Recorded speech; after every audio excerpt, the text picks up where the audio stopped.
รอวยชัยให้ท่านสุขใจทั่วกัน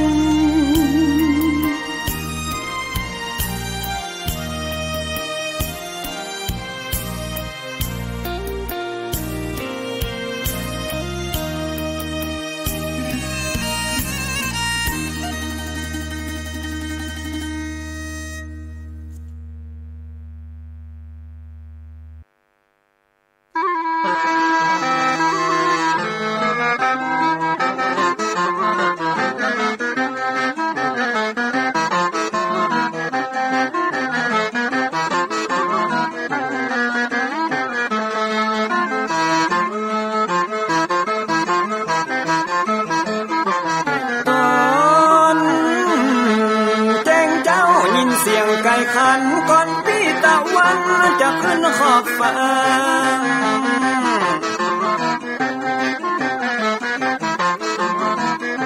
จะหันแสงทองทอแสงเจิดจ้าจัดการล้างหน้าอาบน้ำแต่งตัววันเริ่มต้นใหม่อย่าได้วันกลัวอย่าได้ขุ่นมัวกังบนโศกอน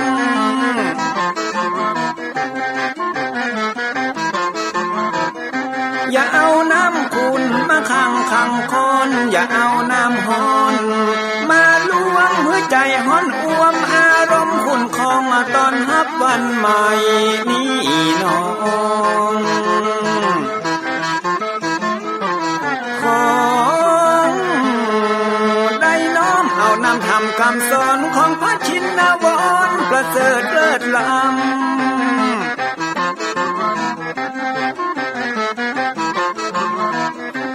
จุงจิตใจเพื่อออกจากธรรมบ่ฮือด่างดำโศกเศร้ามัวมองแสงแห่งธรรมะนั้นเป็นแสงทองส่องใจเรียวร้องถึงวันค่ำเจ้า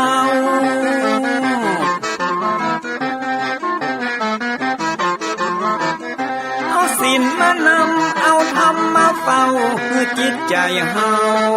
จุงเย็นฝ่าฟันทุกเห็นต่อไปหน้าจะบ่ไหววันแต่หนึ่งเจิญพี่น้องมาฟังรายการธรรมะเบิกบานตอน6 โมงเจ้า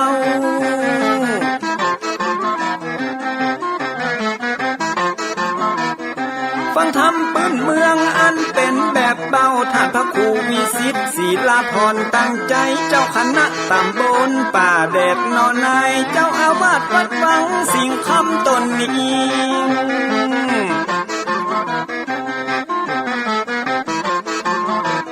อนุรักษ์ของเก่าล้านนาก่อนกี่คือลูกหลานเฮาตี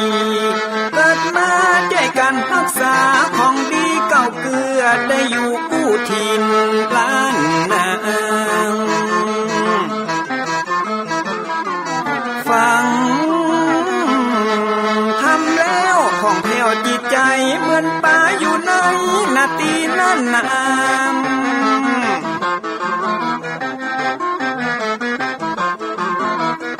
เหมือนไม้สลีอันมีไม้กำเหมือนเสืออยู่ธรรมดงดอยคุณเขาสุขของมนุษย์ยิ่งใจหมู่เฮาสุขที่ได้เอาธรรมะห่มตุ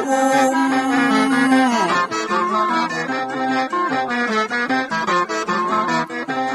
ใจคนใดมีธรรมห่อหุ้มใจคนนั้นจุมใจบ้านมันอยู่วิมานเวียงวังจันแก้วบ่มีในเต้าแล้วน้อง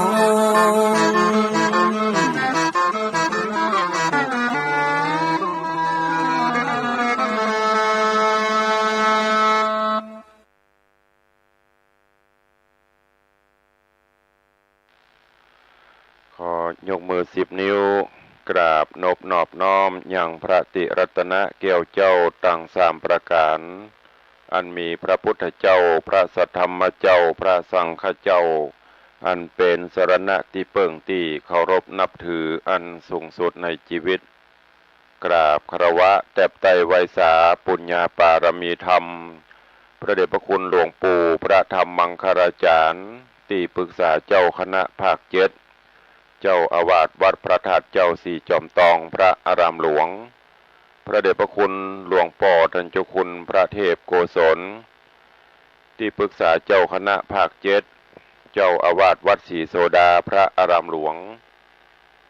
พระเดชพระคุณหลวงพ่อท่านเจ้าคุณพระธรรมราชานุวัตรเจ้าคณะภาคหกเจ้าอาวาสวัดพระแก้วจังหวัดเชียงรายพระเดชพระคุณหลวงพ่อท่านเจ้าคุณพระธรรมเสนาบดีรองเจ้าคณะภาคเจ็ด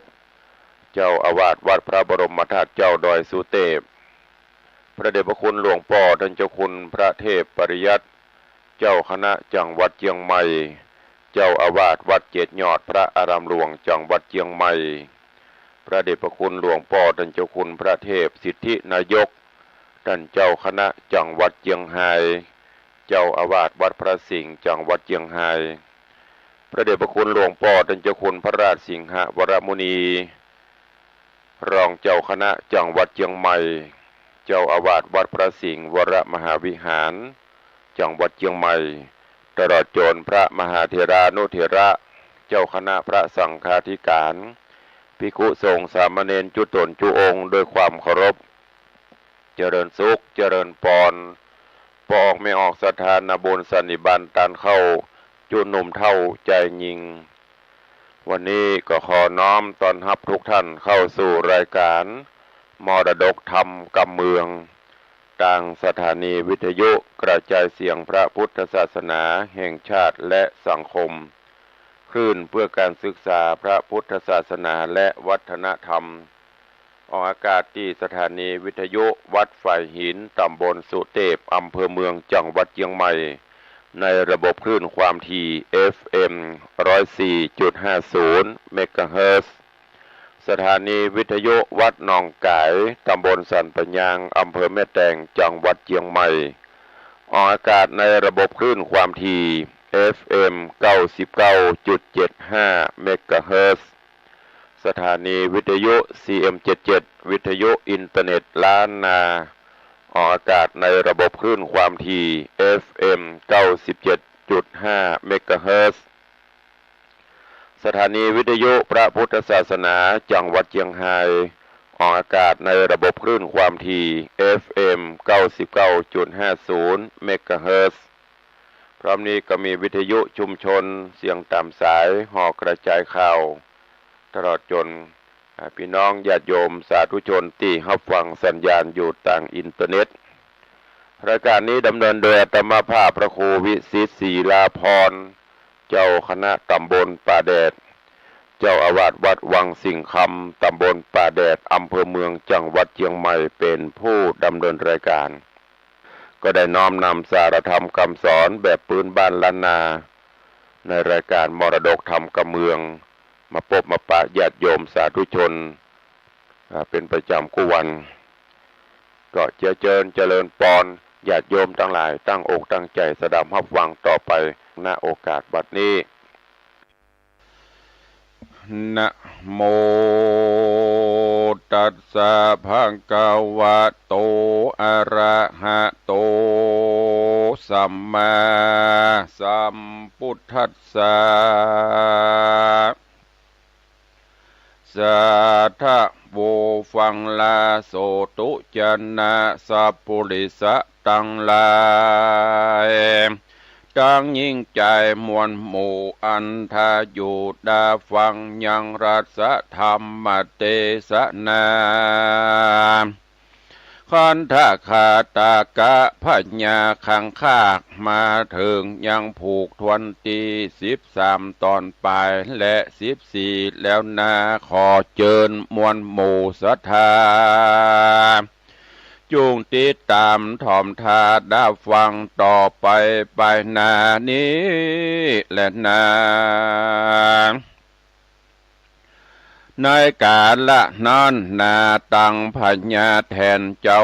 อันหยาบจาและบรมโพธิสัตว์เจ้าพญาขังคากเราตังก็ได้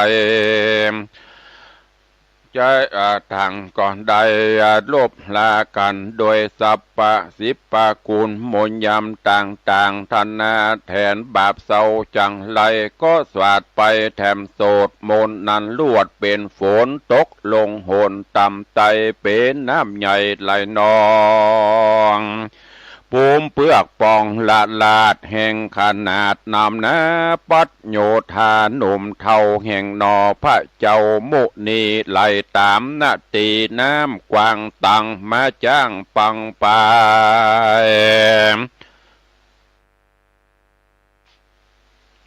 ได้ถึงตายมุบมูไปข้างอยู่แดนใดหนอห่อใจหน่อยนาดก็สวาดโมนอาจยังคานโมนบันดาลเกิดแล้วเป็นจักแก้วใส่สีนอมุนีบอดจ้าขึ้นขี่กว่าบัดเดียวโกงจักเร็วไววาดเหาะขึ้นอากาศไปบน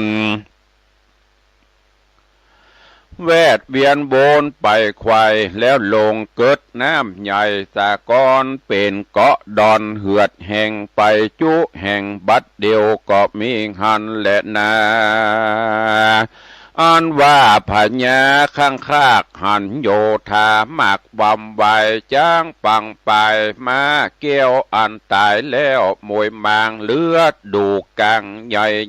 ใหญ่ก็สวาดมนต์ใจวิเศษศาสตราเปตกาถาเป่าโยธาจ้างมาบ่ได้จ้า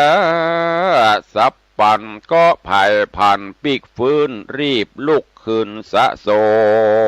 นเขาจุคนบ่หูว่าตนโมบโมวำไว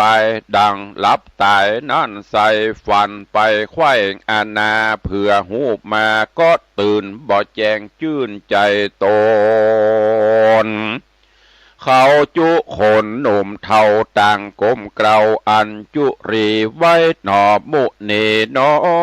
ยนาดบ่ได้ขาดเสียคนก็มีวันนั่นแหละนาอาทะในกาลานอนโสดแทนบาปโหดกาลีซ้ำเครื่องขี่โคดหาวเนี่ยหน้าเมาจังงังกำเอายังถ้านูอาจยกแล้วหยาดยิงไปเต้าโอบไม่จะเฮ้ยผ่ามั่งยังมาจ้างโยธาแห่งเจ้าบุญนา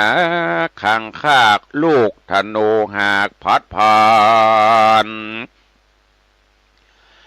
กลายเป็นควันมืดกลุ่มบดบังหุ้มไปบนจุมรีปนหนุ่มเท่าแห่งนอเจ้าสะทาต่างเววากั้งไกต่างเล่นไตเล่นเหนือมืดลายเลือบ่พรเจนปูมอนปิตาบ่มีมาดังอีสิ่งดังนี้บ่เคยหันเขาก็ปากันมวนหมู่ดังยืนอยู่ได้หนอมุนีนา น้อยนาดก็สวาดมนต์อาจกะทาเป็นลมมาปะเปิงฮือเป่าฮือเป่งลึงบัดเดียวต้องฟ้าเขียวแดดกลาบ่ได้จ้าสับปานโยธาหันตรวจดาวตบมือเศร้าโหรองสะนันกองดินแดนเต้าเมืองแทนบาปใบอันโคดไม่ไปไหน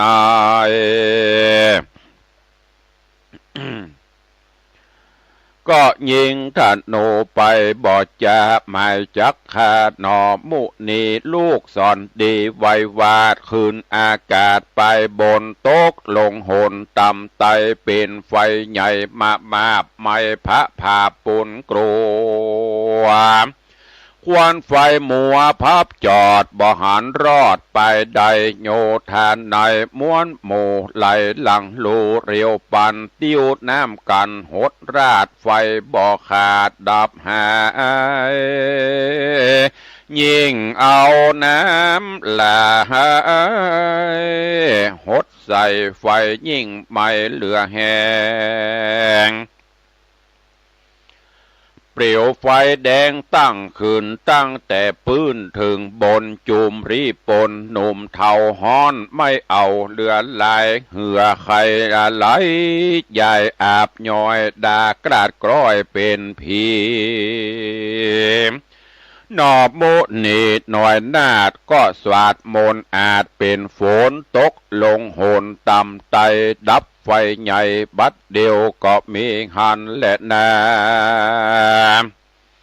ตามาทางปะกาเซนโตโหศรัทธาอาหาศรัทธาอันว่าสัพพัญญูพระพุทธเจ้าตนเป็นปิ่นเกลาติโลกาจารย์ใครเนตานไปแจงพระจริงแสงเตสนาว่าภิกขเวดุราภิกขุตั้งหลายตนเป็นสายอริยะเจ้าทุกคำเจ้าปั้มเป่งธรรมส่วนนอหอคำที่ไฟหันไฟไม่เป็นเปลวลุกลามเปลวใจจาก็สวาดมนต์กรากาถาเป่าขึ้นเวหาอากาศเป็นฝนหยาดตกลง ในเขตโขงลุ่มไตดับไฟลุกไหม้หือมอดบอกข้างรอดไปใดโยธาในใหญ่น้อยโตดากราดกร้อยเป็นผีเขายินดีโห่ห้องสะนันกองดินแดนส่วนบาเต้าแทนบาปเศร้าหันฤทธีเจ้าจอมไตดับเปลวไฟ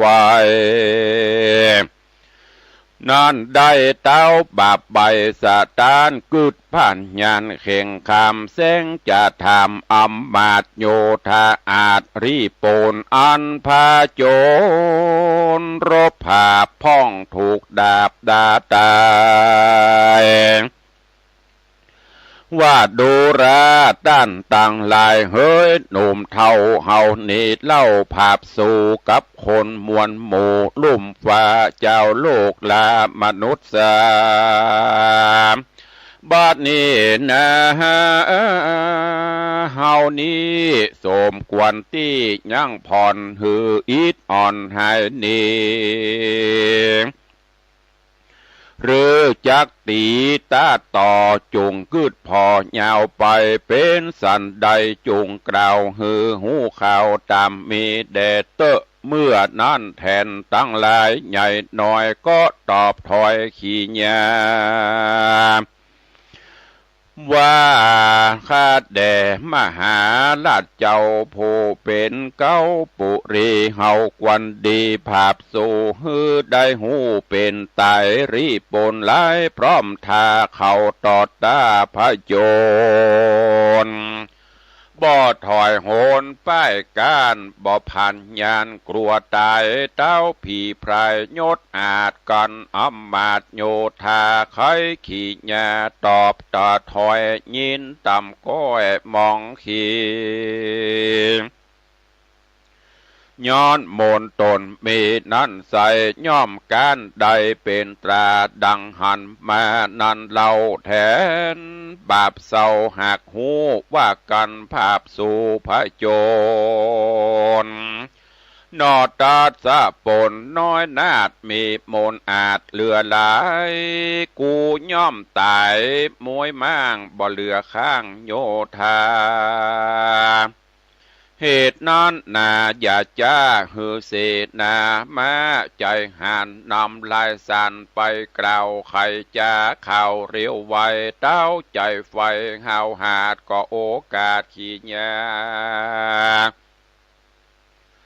ฮือเสนาแกว่นใจเข้ามาใกล้บัดเดียวแล้วจะเลี้ยวบอกเราฮือหูเก้าตามมีกันเต้าปุรียศอาจกล่าวเสียงขาดสุดกามเสนานำบ่อจาก็รีบขี่มาตัวแกวนมาหกเล่นผ่านภายนำป่านายไปสู่ตำกลางหมู่โยโหธาแห่งพระ ศรัทธาปิ่นกล่าวก็มาไหว้หนอเนาตนทาโรองค์ญาณยืนลายสารบอจ้าก็รีบขึ้นมาขึ้นสู่ในติอยู่แห่งตนส่วนนอทัศปนหนุ่มน้าเอาหากหูเก้าสับปะการก็อ่านลายสารบอจ้าในลายสารว่ากล่าวถอยว่าดูราไอเด็กน้อยวันวาปาหมู่มานักโสดนับอ่านโกดเป็นหมายจักมาตายมวยมั่งในเขตกวางเมืองบนแม่นบ่โหนคืนสู่อย่างที่อยู่เมืองลางใจเจ้าอย่างบอดตาเฮาขี่จ้างกระโจนกันฮือหรือนันไปไข้พับโลกไตจุมปูมึงกับกูนั่นใส่กาอาการเป้ใดฮือหูลองภาพสุราวีเต้ากาลีห้าวหาดอันเป็นเต้าราดเมืองบนก็ฮือรีปนหนุ่มเท่ารูกงำเจ้าบัดเดียวเต้าก็เรียวขี่จางตัวเอกอ่างหัตถีถือดาบดีเทียนกรารีบจะเพาะนาไปสู่ในที่อยู่กลางสนามเพื่อจักจามต่อตากับเจ้านอลาพุทธาก็มีหันแหละนาสาธโวฟังลาโสตุจนายิงใจตั้งหลายหนุ่มเทาวาตั้งยิงใจน้อยใหญ่ผู้มักไฟเจยบานสุข3 ล้านตำยิ่งมีจุสิ่งดังประสงค์ในแขวงคงลุ่มฟ้าสุขแหล่งลาเมืองสวรรค์สุขอันนานมันเตียงบ่อบิดเบียงไกลกลาทุกนา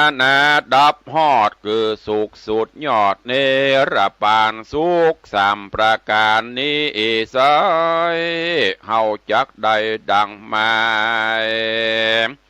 ก็ย้อนโคนขวายก็สั่งยังตาตั้งต่างบุญจักนุนเตือมกำหือล่วงล้ำภัยมานหือได้เจยบานยื่นจอยสมไฟหอยใจมา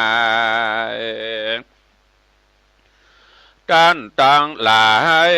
มวลหมู่ต่างพรำหูเล่งหันจุ่งปากันสร้างก่อหือบุญปันปอถมนาคือมีศรัทธาโจมจื่นได้ยกยื่นเตตานศีลเจียงคาน58ได้โกดแขวดหักษาปากันมามวลหมู่ทาอยู่ฟังธรรมจุงดาจำฟังที่จักจี้จะขายลำดับไปนาบัดนี้และนาตะตาในกาละนั่นใส่หนอที่ไว้บุญนาก็รีบไกลกราขี่จางตัวเอกอ่างหนอมงโคนเพื่อเข้าพาโจโหนรบภาพกับเต้าหยาบจังไรก็ใส่จ้างไปบอดจ้าเข้าต่อตาพระโจรคนต่อคนภาพสู่รบกันอยู่ไปมากันหนอพุทธาเข้าภาพเต้ากระหยาบถอยนี้ต่างเจิงดีแต่เล่ากันเต้าบาปเศร้าฟันไปนอห่อใจก็ลบหลีกตาดาบเฟ้นฝีกไกลว่าจุมโยธามวนหมู่รบกันอยู่สะโซนเข้าพาโจรรบภาพเสียงหอกดาบเนืองนันตายกองกันใหญ่หยาดเลือดเรียราดเป็นสายเหม็นข้าวไหลแต่เล่าเจ้าหนอดเนาพุทธา การกับเต้าปาราหาวหาดตะต่างก็เอาดาบเงาแต่งฟันรบภาพกันบอกขาดเต้าแทนอาจกาลีการหน่อมูโอนี้เข้ามาไกลก็เอาค้อนใส่กลางหัวป้อนโนลูบตองดังมุกก้องตังลายเลยสยบตาหายมวยบ้างบนเย่งจ้างเล็งหันเต้าเวทสุวรรณยักษ์ใหญ่เล็งหันใส่บอดจ้าก็สวดมนต์กล้ากะถาเป่าหนอพุทธายอดซอยอันกราดกร้อยเป็นผีมนเจ้าดีบอดไรก็ฟื้นได้คืนมาเหตุนั่นนาข้างคากรูปร่างอาจปุนกลัวจริงมีหัวโนดังหมุกก้องรูปถูกต้องถึงปัจจุบันนี้แหละนาอันดอทะโรงยานยอดซอยหบกับแทนถอยจังไรบ่มีภัยสะต้านบ่เป้การต่อกันต่างแต่งฟันบ่เข้าคำแต่เล่านำนามอกใบขาบาดใส่หอยบ่อใหญ่หันลายโยธาลายมวลหมู่อันภาพสู่แต่งฟันรบภาพกันนันโสดต่างไรโหดใจฝ่ายพ้องตายไปมวยมั่งตีเหลือข้างนั่นใส่ก็หล่อใส่หากันเอาดาบฟันแต่งฟาดบทใดขาดสะโซนโกลาโหนอันใหญ่เกิดขึ้นควายดินแดนสนามเมืองแทนนะใหญ่กว่าจุมโมจ้างห้องแสนหกวิ่งเล่นเนืองนานมาเล่นกันเป็นหมู่ฝุ่นฟุ้งอยู่บางบนจุมรีปนหนุ่มเทารบกันแต่เจ้าเถิงแลงตาหวานแดงย่อนหอยก็อีดอ่อนม้อยเหลือหลายต่างผ่านภายยังจอดหิวหอดหายหนีก็มีหันแหละนาตาในกาดละนันเล่าเจ้าหนอดเนาทะโรงทำอยู่เล็งหันเสียงควายยังโกล้างโหนใหญ่มีมาอันโยธาสองฝ่ายบ่หูป้ายถอยโหนเข้าพระโจรภาพสู่รบกันอยู่ไปมาจุมโยธาแทนเท่ามีมากเต่าเลือดไหลกันว่าตายแล้วใส่ก็ฟื้นได้คืนมาหากเราราต่อตากับแทนอาจกลากาลีฤทธิ์ที่มีหลายแหล่บ่อาจเป้ตัวมันก็ไข่ปั่นกล่าวถอยฮื้อแมงมอดน้อยตั้งหลายบินผ่านผายพระผ่าไปกัดด้ามหอกดาบศัตรูมอดอยู่หูใหญ่น้อยกันเจ้ายอดซอยไข่ปันก็ปาการมวลหมู่บินไปสู่โยธาแห่งแทนปาลาใจหยาบแล้วกัดด้ามหอกดาบเร็วไวอาวุธใดน้อยใหญ่ก็คบกัดจีไข่เป็นหูขอเงาดูควายจอดก็ถูกแมงมอดคบจีบ่หอนดีหักขาดตัวตังด้ามสีนาดปืนไฟก็หักไปเสียงควายก็มีหันและนาปูนนาติวะเสกันรอดบรรลุนรุ่งเจ้าแทนบาปเศร้าปาลา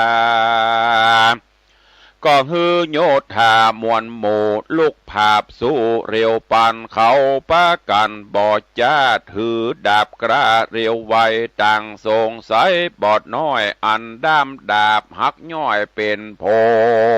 งการว่าแทนเหลืองมวยม้างที่สนามกวางนั้นเล่าก็มีอำมาตย์เก่าชื่อแทนลอมีลำคอวะวากเป็นขี้ขากเต็มตัวใจดำมัวหยาบจากขี่จังกระตุยมาหันแทนเหลืองกลามวยมางก็ใส่จ้างตัวอาจหล่อใส่จางราดตัวดีแห่งหนอบมุนียอดซอยแล้วกล่าวถอยขี่ยาว่าอายเด็กขาหนุ่มเท่าจูงมาต่อตาแต่งฟันรบภาพกันฮือหูว่าภัยจักอยู่จักไปกูแก่นใจไม่มาดมาหลายจาดเมินนานแล้วแก่แล้วแทนรอหานหยาบจาก็ใส่จังกระพัดผันจ้างนอหอจันน้อยนาดก็บอกขญาดเกรงกลัวรีบวายหัวภาพสู่จนกันอยู่ไปมาจุมโยธาหนุ่มเทาแห่งตาแห่งเต้าบาปเศร้าแทนล้อต่างโห่ร้องสนั่นกองแดนไกลส่วนโยธาในแห่งเจ้าบุญบ่อเศร้าหนอมุนีมากมวลมีอ่านหมื่นต่างใจชื่นเจยบานก็ไข่ขานโหเศร้าสนันดาวดินแดนในสนามแทนใหญ่กว่าอ่างจ้างต่อจ้างโจรกันเสียงดังนั้นสนันดังฟ้าลั่นไปบนตั้งพระโจรภาพสู่บ่อหอนหูกลัวตายแทนลอไม้จักขายังเจ้านอดลาทะโรงยานโกทะหานโคดไม่ยกแง้วได้ฟันไป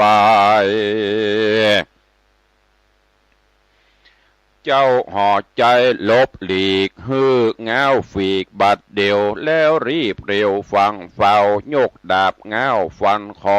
อแทนรอปูดขาดเลือดปุ้งจวาดเป็นสาย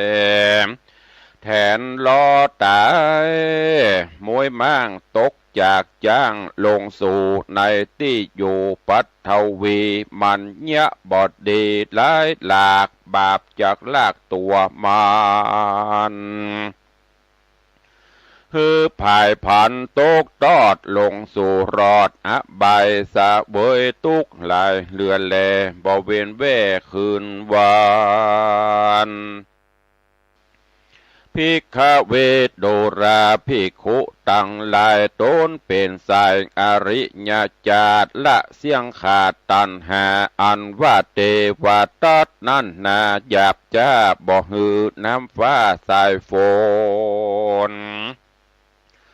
ตกเมืองโขนโลกไตย้อนกลัวเฮาใดเป็นดีกรรมปาลีตอบสายเลยตกให้อบายสะบวยตุกหลายเอาไม่ดังกล่าวไว้ใครมานั่นแหละนา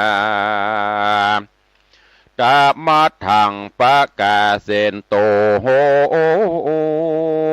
สัทธาอาหาสัทธาอันว่าสัพปัญโยพระพุทธเจ้า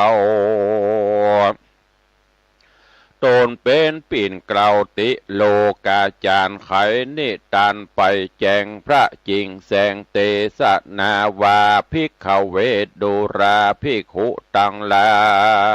ย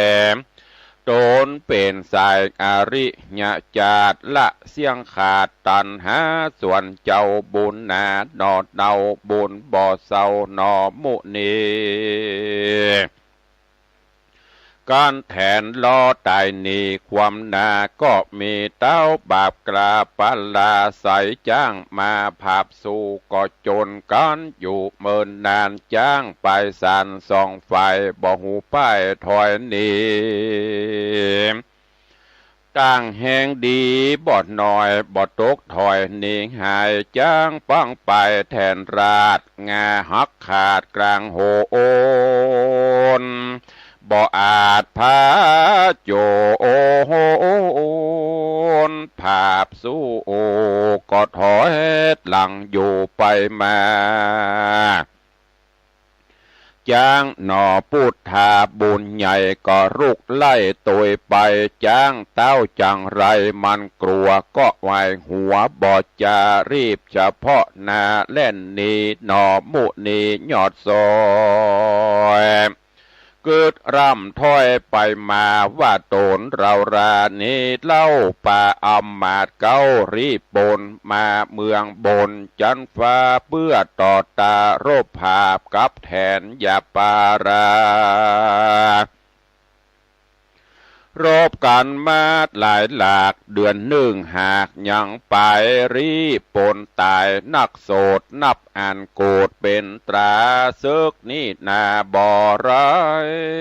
เฮาเตี้ยงภาพใดเดียวลีดังโบราณมีแต่เนิ่นจะบอกเอิ้นไข่ปันหือได้หันและหูว่าศึกมีอยู่ไปนอกเฮาพอออกหันสายการโคนใดหูหลีกศึกย่อมฝีไก่โหนส่วนศึกคนโลกใดอันซ่อนไว้ในตัวปูนดีกลัวใจจ้าคือฮ้อนหายกว่านำนาอันว่าศึกปลานั้นเล่าจักบอกเล่าไข่ปานฮือได้หันแจ้งทีบ่มีตีสังกาคือกิเลสนั้นนาเป็นเก่าตัณหานั้นเล่าเป็นสองโลภะปองติดต่อนับเป็นข้อทวนสามโกทะตามทวนสี่เป็นข้อทวนทีเป็นข้อสี่ตัวไปหลงอกใจคืนยากเป็นคอหาหากตัวมาการพูดได้นานหนุ่มเท่ามีซึกดังนี้เล่าอยู่ในตัวปุนดีกลัวหลายแหล่บ่อาจแป้ตัวมันซึกบ่หันหลับลี้ซ่อนอยู่ที่ไปในกันย้ำใดมันออกให้กว่าซึกไปนอกลายปูนนอทะรงกุลยอดซอยกึดที่ถอยในใจก็ใสจ้างใจตัวอาจไล่จางราดเมืองแทนด่าถึงแดนเขตไว้กึ่งกันได้นั้นเล่าเจ้าหนอดเนาถ้าโรงยานก็สวาดคาถาก็สวาดคาถาองค์อาจแป่งเป็นนักกะบวงบาทบัดเดียวแล้วสัตว์ขว้างเร็วบอดจ้ามัดเต้าบาแทนหลวงอันอยู่คงแย่งจางแล้วจักลงล่างปัทวีแทนกาลีบาปใบอันถูกมัดไว้บอดจาก็ดินกว่าไปมาเพื่อฮื้อเชือกนั้นนาได้ขาดเชือกบ่วงบาทนั้นใส่บอกขาดได้สันได้ยิ่งดินไปนั้นเล่าก็ยิ่งหัดเข้าเตื่อมซ้ำได้ลำบากลำเรือลายดาจักตายกล้ากลาดกาดกล้อยอิดอ่อนมอยนำนะบอกปากจากกล่าวโอเต้าดักอยู่เดียวได้ก็มีหันและนา อันว่าโยธาหนุ่มเท่าแห่งเต้าเจ้าสองเมืองอันนั้นเนืองภาพสู่ปอบ่หูเป็นภัยหบกันไปพับแผ่บอกกันแป้ต่อกันหลายคืนวันแต่เล่ากันเต้าเจ้าเมืองแทนถูกมัดแขนไว้มันบ่อาจดันกระไกลโย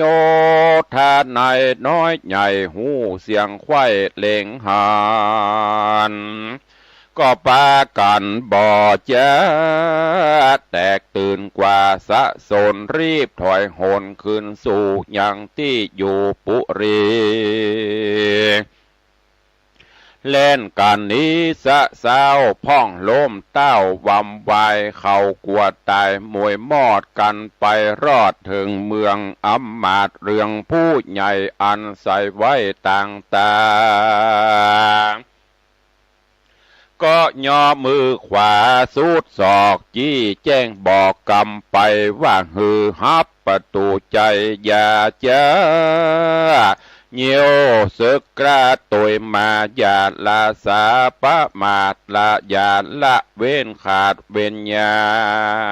ม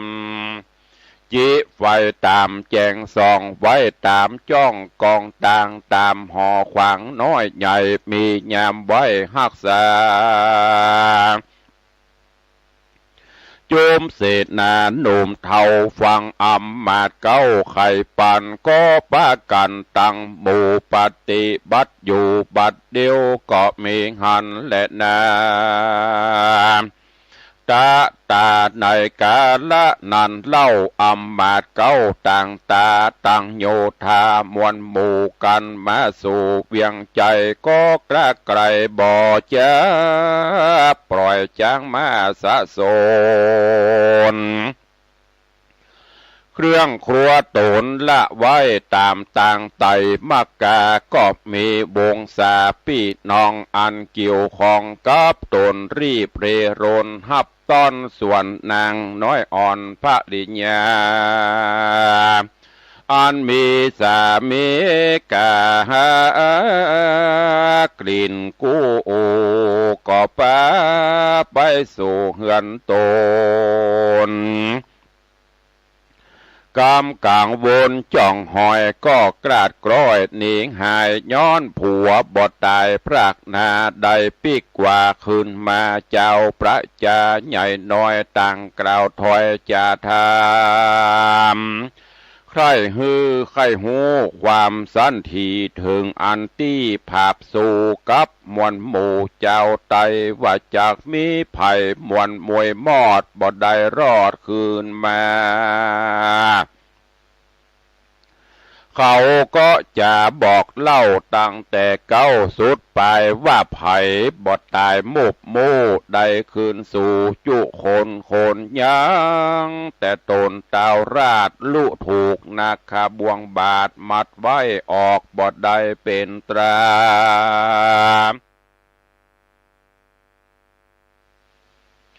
จากมรณะมวยมั่งหรืออยู่ข้างสันใดบ่มีไผ่หูใดเหตุกั้งไกกลัวตายต่างพันภายเล่นกว่าลัดดันป่าขึ้นสู่ในที่อยู่ปุรีและนา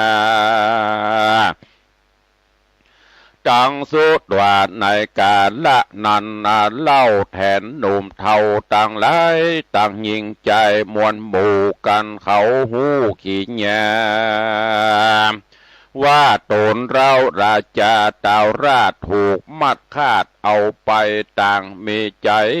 ไม่เอาตุกโศกเศร้าขี่มองน้ำตาดนองอาบนาอินดูเจ้าฟ้าหอจันแล้วปากันร้องไห้บอกเวนไว้เสียคนก็มีหันและนาตะตาในกาละนั้นใส่นางนาไทยเตวีการข่าวมีเล่าสาวว่าต้านเต้าผัวโตโหนอดัดสะปนหน่อยนาดเอานาคบวงบาทมัดไว้ป่าหือใดเครื่องขี จักให้ดีบ่หูนางกลิ่นกูจะญายินโศกาไม้บาดน้ำตาหยาดลำไหลริร่ำไรกล่าวถอยมีบอดน้อยหลายประการว่าโอ้ยหนอตนผู้บ้านผัวจะเอากรรมได้เล่าจากลากหือปัดพรากเสียกันตุกป่าวันจ่องก้องตกอยู่ห้องขี่คมขออุดมเจ้าฟ้าโป้นจากกรรมกรากาลีนางเตวียอดซอยริร่ำถอยไข่จาตุกปักคำเอาไม่ริร่ำให้ไปมาก็มีหันและนาตาในกาละนันเหล่านางนอดเนาเฮือนหลวงมีปานปวงบ่อไรและนางกอมใจใหญ่อันอยู่ในภาษาหันนางนาโศกามีน้ำตาตกอาบแผ่สันราบลำไหลต่างมีใจโศกไม่อดบอดใดเสียคนลืมคิงตนสยบเต้าดินดะดาวติงตายเป็นดังสายลมใหญ่มาปัดใส่ดงหลังฮือเปปังลมไข้เต้านอนไข้จอมกันก็มีหันและนาตัดสะมิงคะเนในขณะนั้นใส่นางหน้าไทยเตวีมาเหสีตั้นเต่าผาแผ่นดาวเมืองแทนเจ็บใจแกนบอดแล้วย้อนตนแก้วผัวควรได้ปัดกันกระพรากย้อนศัตรูหากป่าไปนางหอใจหันใส่นางยังนางกอมใจเหือนหลวงมีปานปวงหลายแหล่นอนกองแผ่จอมกันก็ไข่ปันเป่าห้องสะนันกองแดนไกลว่าสู่เหยไว้อย่าจะคนควมนาเป็นพิยาในเบนั่นเล่าเฮอสู่เจ้านำมาจุมเสนามวลหมู่อันเฝ้าอยู่เล็งหันก็ปากันน้อยใหญ่เอาน้ำใส่ตามตัวภาพรอดหัวแล้วฟื้นลูกนั่งคืนเจียนจาก็มีหันและนานิทิตังขีญาสังวันนาวิเศษจะห้องเหตุคันทคาตะกะพญาข้างคากผูกทวน14ก็บังโกมโสมเรสเดชกับญาติโยมท่านสาธุชนทั้งหลายวันนี้ขอความสุขสวัสดีจงบังเกิดมีกับญาติโยมศรัทธาทุกท่านอยู่เย็นเป็นสุขจุ่มเนื้อเย็นใจขอให้มีสุขภาพพลานามัยสมบูรณ์แข็งแรงเหมือนกันจุตนจุองค์จุผู้จุคนจัตตาโลธรรมาวัฏันติอายุวโนสุขังปะลัง